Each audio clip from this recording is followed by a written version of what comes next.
Hi guys, mon nom est Danny Cronstrom du Gay Voyageur. Dans ce nouveau numéro de la web-série Queer Pas, j'ai le goût de vous faire une édition spéciale post-Covid. À la suite de nombreuses réactions sur la page Facebook du Gay Voyageur, je crois qu'il est important de parler d'avenir et de l'après-Covid. Il y a quelques jours, le Gay Voyageur a révélé dans un article l'enquête sur le tourisme LGBT post-Covid menée par l'Association internationale du tourisme LGBTQ+. Les statistiques semblent plutôt encourageantes face à l'industrie du tourisme. Comme on le sait, les voyageurs aiment voyager. Pour en parler, j'accueille Clark Massad, vice-président Global Partnership de l'Europe de l'Association internationale du tourisme LGBT. Bonjour Danny, je vais très bien, merci. Et toi? Oui, je vais très bien. Je suis vraiment content de pouvoir prendre du temps avec toi pour en parler parce que quand j'ai reçu les statistiques, j'ai été surpris, mais surtout très heureux de voir que le tourisme LGBT reprend de plus belle. Le Gay Voyageur le voit par différentes autres manières. Mais avant de parler des statistiques, je voulais qu'on situe un petit peu, c'est quoi l'Association internationale du tourisme LGBTQ+, pour les gens qui ne savent pas qu'est-ce que cette association-là? En fait, IGLTA, l'Association internationale de tourisme LGBTQ+, a été créée en Floride en 1983 par un groupe d'agents de voyage et de propriétaires de guest house qui avaient à l'époque l'envie de promouvoir le tourisme gay et la communauté LGBTQ+, à travers le pouvoir socio-économique du tourisme. Moi, je suis le vice-président chargé des partenariats à grand compte basé à Paris. Et aujourd'hui, on a plus de 5000 adhérents dans 80 pays. Nos membres sont des hôteliers, des agents de voyage, des tour opérateurs, des destinations, compagnies aériennes, tous ceux qui ont un produit ou un service touristique à proposer aux consommateurs LGBTQ+. C'est comme l'association, dans le fond, lorsqu'on gravite autour du tourisme LGBT, c'est l'association qui appuie davantage tous les établissements, et etc. Et parmi vos actions que vous menez aussi des études, des enquêtes, et dernièrement, vous avez fait une étude auprès de 15 000 voyageurs LGBT. Qu'est-ce que les statistiques disent à la suite de vos résultats? En fait, les enquêtes nous montrent que les voyageurs LGBTQ+ seront parmi les premiers à reprendre leurs habitudes de voyage, bien sûr dès que les conditions sanitaires le permettront, et qui sont plus susceptibles que la moyenne de voyager avant la fin d'année 2020. Et ça, c'est très important. Ça veut dire qu'ils sont prêts à voyager et ils ont une forte envie de voyager dès que possible. Les statistiques peuvent surprendre pour certaines personnes dans un tel contexte. Au niveau personnel, est-ce que toi, tu as été surpris de l'ampleur de ces statistiques-là qui sont, somme toute, très positifs? Non, pas du tout, parce que nous avions déjà observé cette tendance dans notre communauté. Nous savions déjà que les voyageurs LGBTQ+ étaient plus résilients, plus intrépides. On a déjà mené d'autres études sur le tourisme LGBTQ+ en Europe, notamment en 2018 avec notre partenariat, le European Travel Commission.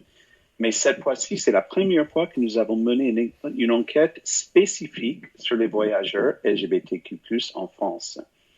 Et les résultats de cette enquête nous illustrent que la résilience de la communauté LGBTQ+ pendant ce moment difficile rappelle au secteur du tourisme dans son ensemble que les campagnes promotionnelles visant les voyageurs LGBTQ+ devraient faire partie intégrante dans leur plan de relance. Concernant la France, par rapport aux statistiques que vous avez mis de l'avant, vous faites mention comme quoi que certaines destinations de France vont être beaucoup prisées par les Français, donc vont rester beaucoup plus en France que voyager un peu à l'extérieur du pays.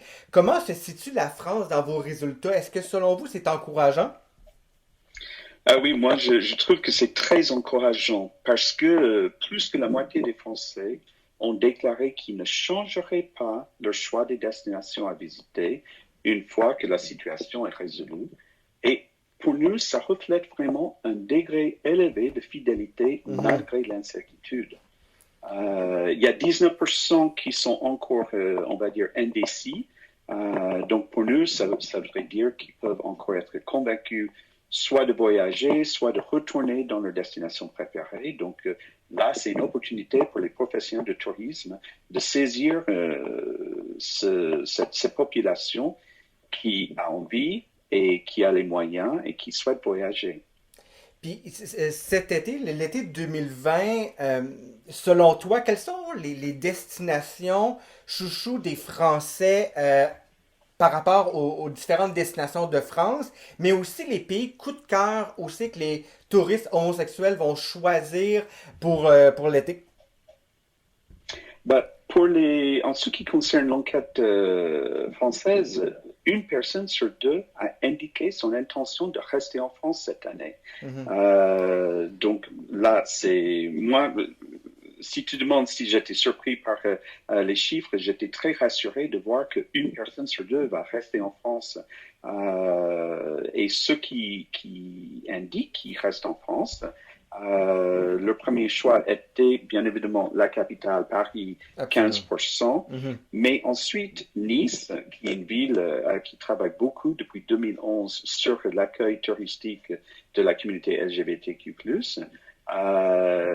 Ensuite, il y avait la Corse, Bordeaux et Marseille. Donc, c'est les grandes villes françaises qui sont les villes, comme tu disais, chouchou des Français LGBTQ+. Puis, tu fais mention de Nice. Il y a une très grande différence. Je constate que depuis quelques années, Nice s'est développé autour du tourisme LGBT et ça se sent par notamment le Guide Voyageur, où c'est que la demande pour Nice a grandi au cours des dernières années et je pense Oui. qu'un impact comme l'association auquel que tu travailles, auquel que tu collabores, aide justement les villes et j'invite personnellement à ce que les villes s'intègrent davantage à ce type d'association-là parce qu'il y a un réel impact, il y a une équation logique entre lorsqu'une ville travaille en main à main avec des associations du tourisme LGBT, il y a une augmentation du nombre de voyageurs dans ces villes-là.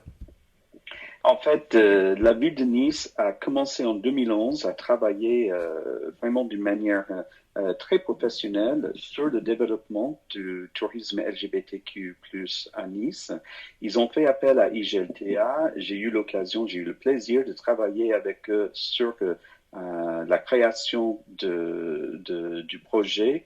On a même mené quelques formations sur place et ils ont incorporer dans leur travail à la fois les commerçants, les professionnels de tourisme et les associations LGBTQ+ à Nice, comme Aglaé, sur ce projet de travail pour promouvoir la ville en tant que destination gay-friendly, comme on dit en anglais. Absolument. Et aujourd'hui, ce travail porte vraiment ses fruits. Parce que la visibilité de la ville de Nice en tant que destination phare LGBT auprès de l'association IGLTA a fait que ils ont édité un guide, ils ont fait des pages dédiées sur leur site Mhm. internet. Donc aujourd'hui, ils sont vraiment positionnés pour accueillir la communauté LGBTQ+. Tout ça a un impact positif. Concernant les habitudes des voyageurs, on a vu depuis quelques années l'arrivée de Airbnb qui a changé un peu la donne concernant les hôtels. Donc, avec la COVID, est-ce que le type d'hébergement a changé? Est-ce que les voyageurs ont privilégié les hôtels en comparaison avec les hébergements locatifs ou ont décidé d'aller dans les chambres d'hôtes? Comment se situent les habitudes des voyageurs face au contexte actuel? En fait, selon l'étude, 45% prévoient de séjourner dans un hôtel ou dans un complexe hôtelier dans les 6 prochains mois. Et 54% prévoient de séjourner dans une résidence secondaire ou dans un appartement de location. Et quand on sait qu'il y a beaucoup de Français qui possèdent une résidence secondaire ou Mhm. qui partent en famille, et surtout dans le contexte actuel et le fait que une personne sur deux nous a déclaré qu'il reste en France cette année, ce chiffre ne me surprend pas du tout. Et je suis encore plus rassuré de voir que presque la moitié des répondants ont indiqué leur intention de séjourner dans un hôtel dans les 6 prochains mois. Moi, je pense que c'est une très bonne nouvelle et très rassurant pour nos adhérents qui peinent à boucler l'année dans les meilleures conditions et surtout pour les professionnels hôteliers de voir que presque la moitié des répondants français indiquent qu'ils vont séjourner dans un hôtel. Absolument, je trouve ça rassurant aussi parce que les chambres d'hôtes, les propriétaires de chambres d'hôtes, les propriétaires d'hôtels ont mis rapidement des mesures pour les mesures sanitaires, notamment le lavage de mains, les masques, etc. Ils ont été Tout à fait. plus blancs que blancs dans cette situation-là et je trouve ça rassurant pour les gens qui veulent visiter en ayant des endroits sécuritaires. Je dis chapeau aux propriétaires qui ont été proactifs dans une telle situation. Mais dans un effet différente, je voulais avoir ton point de vue sur la question des croisières. Parce que il faut dire que les touristes homosexuels aiment les croisières. Il y a des croisières Mm. gays un peu partout à travers le monde. Ça a été extrêmement populaire et c'est les croisières qui ont eu le premier impact négatif de la COVID et plusieurs pensent que ça va être difficile pour les croisières de reprendre leur bateau avant plusieurs mois, plusieurs années. Dans votre enquête, comment se situe euh, la perception des voyageurs face aux croisières gays ou croisières généralistes? En fait, tu sais qu'un paquebot, une croisière, c'est en fait un des endroits touristiques le plus propre et le plus sûr pour partir en voyage. Pour en avoir fait plusieurs croisières, je sais que l'hygiène est prise très au sérieux depuis de nombreuses années et déjà il y a avant la crise, il y avait des stations de lavage de mains en entrée des restaurants. Il y avait du gel hydroalcoolique partout, un nettoyage en permanence des espaces communs. Donc, c'est quelque chose, c'est une situation pour laquelle les professionnels de tourisme des croisiéristes sont déjà prêts à répondre à cette situation. Et 8% des répondants français nous ont indiqué qu'ils prévoient quand même de partir en croisière dans les 6 prochains mois. Et quand on regarde, donc ça c'était 8% pour l'échantillon français, mais quand on regarde pour l'enquête globale, parce que comme tu disais au début, on a mené cette enquête de manière globale et on a eu presque 15 000 réponses dans le monde entier, 13% nous ont indiqué qu'ils étaient prêts à partir en croisière dans les 6 prochains mois. Donc c'est très promettant pour nos croisiéristes et ils nous disent d'être très rassurés par ce chiffre. Les choses vont reprendre graduellement. On se le cachera pas, 2020 a été difficile pour le milieu du tourisme, mais difficile aussi pour tout le monde. On a tous été impactés de façon peut-être plus petite pour certains, d'autres majeures. Certaines entreprises fermeront, par exemple. Avant de terminer, 2020 c'est peut-être à oublier.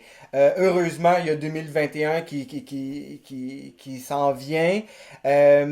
Comment vois-tu personnellement le tourisme LGBT en 2020? Est-ce que selon toi, ça va être plus rose, moins rose qu'actuellement? Pour l'année prochaine, tu veux dire? Oui, pour l'année 2021. Oui, en fait, nous, on reste optimistes quand même sur 2021.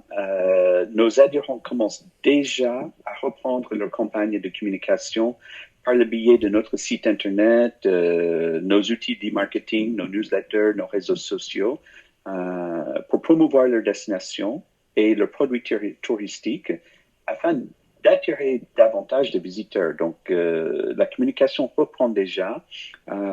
Cette étude nous montre que la communauté LGBTQ+, a une envie très forte de voyager Mhm. et c'est une envie qui n'a pas été comblée depuis 6 mois, même plus pour d'autres personnes. Donc, cette étude nous montre qu'ils sont prêts à partir à prendre l'avion, à partir à l'international. Ils ont envie de participer à un événement de fierté LGBTQ+, ce qui nous a beaucoup manqué à tout le monde, je pense. Tout à fait, absolument. Donc, notre communauté a déjà l'habitude de voyager. Et comme tu disais au début, plus que la moyenne. Donc, il existe aujourd'hui cette demande très, très forte.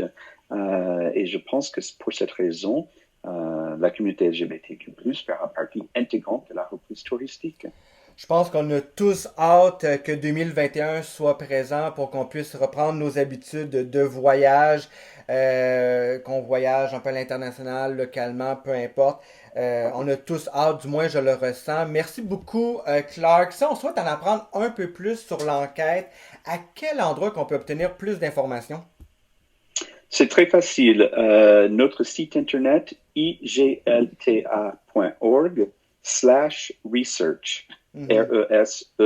RESEARCH. Donc, iglta.org/research. Et il y aura cette enquête, tous les résultats pays par pays et d'autres enquêtes qu'on avait déjà menées aussi.